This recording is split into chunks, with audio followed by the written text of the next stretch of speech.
So, part 2 here. Apart from these separated energies, I have another energy. Prakritim vidhi me param. You should know this is para. This is a transcendental energy. It is not material. It is not part of Maya. Jiva-bhutam mahabaho. From this energy come all the jivas, the souls. What are the souls doing? Ya yedam daryate jagat daryate. Dharma. Dridhatu. They are holding or sustaining this universe, material universe. Unless the souls enter into the material energy, the universe will not go on. Take your body as a microcosm of the universe. In this body there are so many elements and so many living entities, all of whom are working together and living in harmony as long as the soul is present. The moment the soul goes, suddenly every cell in the body doesn't know how to cooperate with the others, and it doesn't work anymore. Everything breaks down and becomes rotten and begins to emanate a foul odor. So the presence of the jiva causes everything in the body to go on in harmony. Due to the presence of the soul in the sun god is able to function. The moon, the wind, the rain and everything work in this way. The soul have entered into the material energy along with the super soul, who facilitates their desires. Therefore, because of the presence of the souls in all the departments of the material world, this universe is going on. All the elements are there, but who assembled them? It was accomplished by one soul in the form of Lord Brahma. Brahma took the material elements and assembled them, and the jivas, the souls, entered into what he assembled. Then their bodies came alive and they began to move. In this way, the whole universe is going on. Krishna said, Jiva-bhuta mahabaho ya yidam daryate jagat. It was the duty of the Tatastha Shakti, the marginal potency, to assemble the Apurna Jagat, the incomplete universe. How did the Aishi Shakti assemble the Apurna Jagat? By manifesting unlimited tiny souls. Those souls are very astonishing, having a quality that is not present in any other spiritual manifestation. Though they are Parashakti, of a transcendental nature and not material, they have a dual passport. It means that this particular manifestation, which has come from Tatastha Shakti, can come under the control of Chitta-dharma, the spiritual nature. Alternatively, they can become Vasibhuta, overpowered, and come under the control of jaiva-dharma. By coming into the proximity of the modes of material nature, then, though they are spiritual and conscious, gradually they can accept jaiva-dharma. Material duties. That means they tend towards inert nature. In other words, they start to freeze up. Water is soft, but it can gradually become hard crystals form. It solidifies and becomes ice. In the same way, by the influence of the powerful material energy, the souls, because they are so tiny, undergo some transformation and accept material religion, even though they are spiritual by nature. This is the only spiritual energy that has the capacity to accept jaiva-dharma. When the transformation of the form of the soul, the transformation of his nature, Atmaguna Vikar, takes place, the soul becomes less and less conscious. In the human form of life, we are relatively conscious some of the time, and sometimes not. If the soul will degrade into the animal species, then his consciousness becomes more and more contracted, and he goes further down to fish, to plants and stones. The consciousness continues to contract, and in stone the jiva or soul is practically like jada, inert, having no feeling at all. Though the jivas are spiritual, they can accept jaiva-dharma, inert function.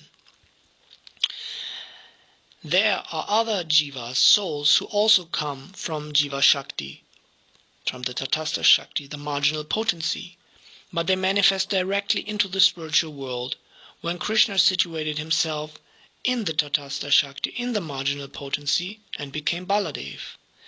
These souls are essentially the same as the Tatastha Jivas, but because they are in the atmosphere of the internal potency, their Vishuddha Bhav, their pure mood is active, Therefore they can never be covered by illusion. This means they will never accept material function. Only those souls that are manifested from Supersoul as Tatastha, due to having a dual nature, have the opportunity to accept spiritual function or inert function, material function.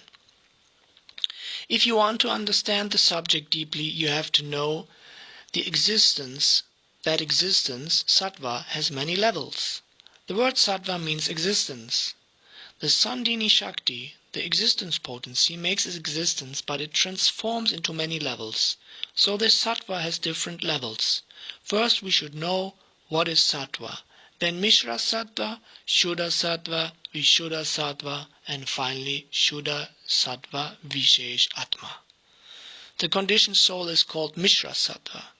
This existence is contaminated by the reactions of the modes of nature sattva, of nature.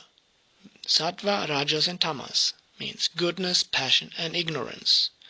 When the soul comes in contact with the material energy, transformation takes place in the form of the soul because the material modes have entered his existence, sattva. This is the state of Mishra sattva, mixed existence. When the soul's tendency for karma, jnana and yoga have gone, the soul can completely retract the senses and stop them from contemplating the material energy. This is accomplished either by association with a transcendental personality or by executing very hard austerities. Gradually his transformation goes away and he comes from the level of Mishra sattva to Shuddha sattva, pure existence. Now he is Mukta Purush, liberated.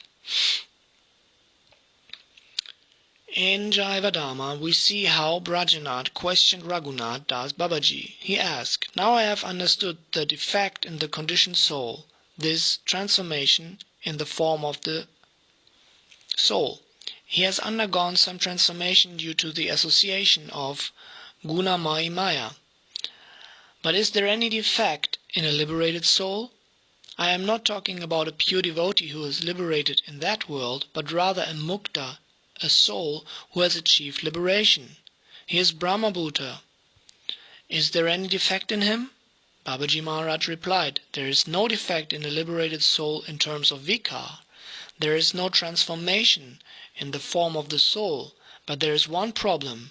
That is, because he is very weak, from the platform of liberation again he can fall down.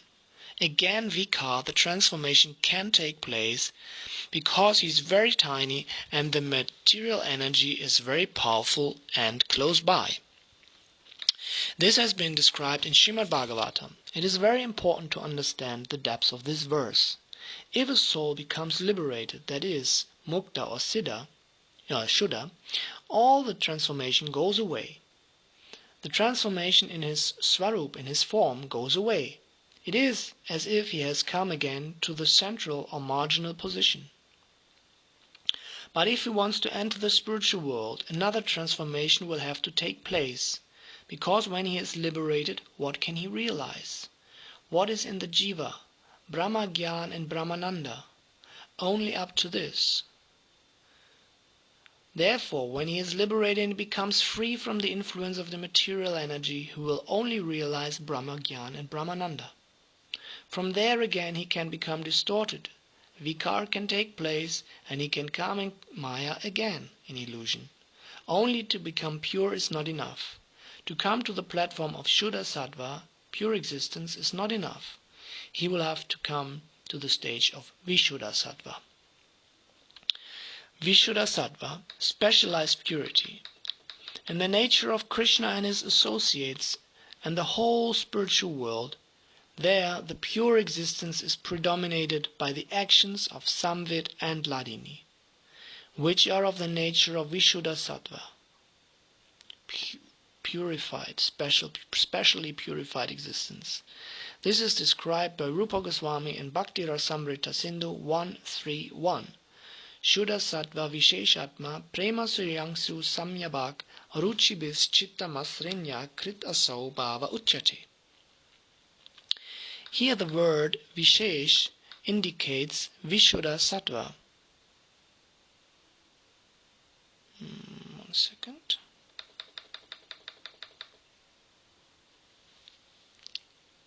Visheshatma prem doesn't stop at the end of the line, go one word further. Shuddha Sattva Visheshatma prem, the love.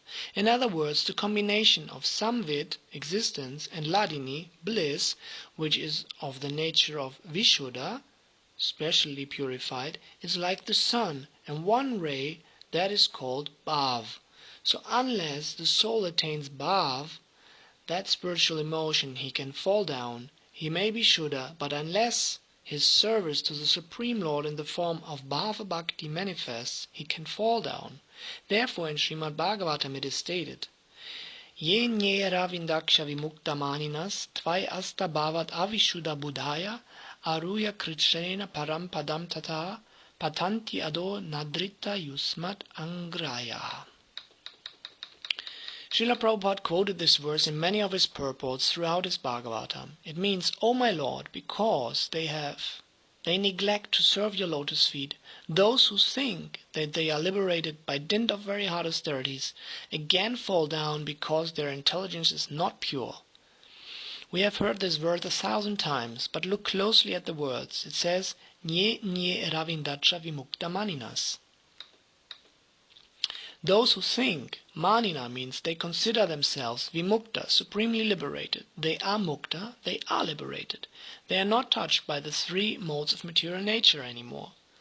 But they are thinking, I am vimukta, supremely liberated. Ye nye ravindaksha, O Aravindaksha, O lotus-eyed Lord. Ye, those who, vimukta manina, think they are supremely liberated. Tvai asta bhavat avishuddha buddhaya. Their buddhi is not vishuddha. They may be Shuddha, but they are not Vishuddha. What will happen to them? Aruya Kritshrena, even though by practice, Aruya means they went up, Kritshrena means by terribly severe austerities, yoga, sense control, and jnana, knowledge, they came up, parampadam, to a transcendental situation, tata, from that place, patanti, they fall down. Patanti ado nadrita yusmat angraya. Why did they fall down? Nadrita, they do not honor you. They have no respect for your lotus feet, so they fall down. So this was part 2 of the jaiva-dharma discussion, the nature of the soul. We are not even half through the article. I'm not even sure if I will read all of it. For those who found this subject interesting, you are most welcome to click the link and read for yourself. Write to me if you have any further questions, and wishing you all transcendental bliss, aloham, jai shri radhe, all glories to Guru and Gauranga.